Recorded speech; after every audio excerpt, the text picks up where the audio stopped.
มาค่ะมื้อนี้แม่งหวันสิพามาขุดมันแซงกันเด้อค่ะมาลุ้นกันค่ะว่าแม่งหวันสิได้หรือบ่ได้ค่ะมื้อนี้สิได้ส่ำใดค่ะแม่งหวันก็ขุดมาพร้อมหัวมันแซงแล้วเด้อค่ะนี่แม่งหวันกำลังสิกรีบเอาขึ้นมาอยู่นี่ค่ะต้องระมัดระวังเนาะค่ะย้านหัวมันแตกค่ะถ้าเฮาบ่ระวังจั่งซี้หัวมันไปถูกกันกับเสียมก็สิออกมาบ่งามเนาะค่ะก็คอยระมัดระวังค่ะ ให้มันได้ออกมาหัวงามๆกับน่าสนุกจังซี่ล่ะค่ะ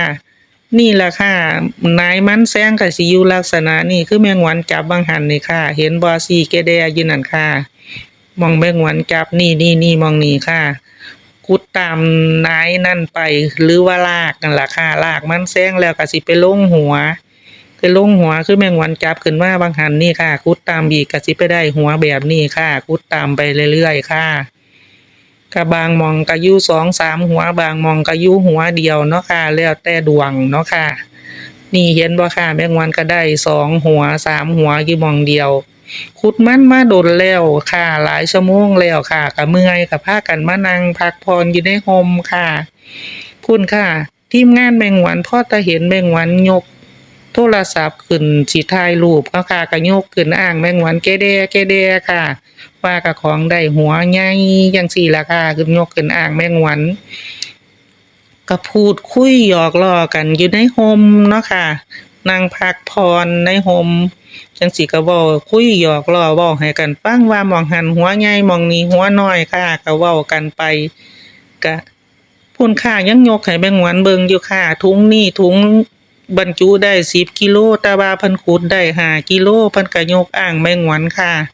เพิ่นขุดได้ครึ่งหนึ่งก็สิประมาณ5กิโลเนาะคุยกันเนาะมีแต่หัวใหญ่ๆค่ะ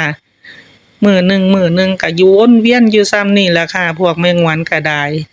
ก็มีคนถามแมงวันหลายคนอยู่ว่าไปขุดนำจั่งใดไปขุดอยู่ไสขุดมันแซงขุดแบบใดมันแซงนี่เกิดขึ้นอยู่ตาม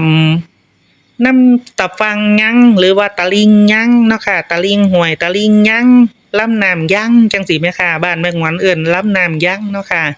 ก็เกิดขึ้นนำหม้องดินใดมันโป่งดิน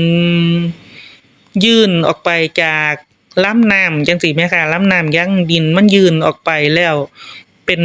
ต้นไม้เป็นหยังขึ้นเครือมันก็สิขึ้นตามนั้นค่ะผู้เพิ่นเชี่ยวชาญผู้เพิ่นเคยขุดมาแต่โดนแล้วเพิ่นรู้จักเพิ่นก็พาแมงวันไปแมงวันก็ไปนำเพิ่นไปเรียนรู้ไปศึกษานำเพิ่นก็จั่งได้มาเว้าให้เพื่อนๆฟังอีกเทื่อหนึ่งจังซี้ล่ะค่ะ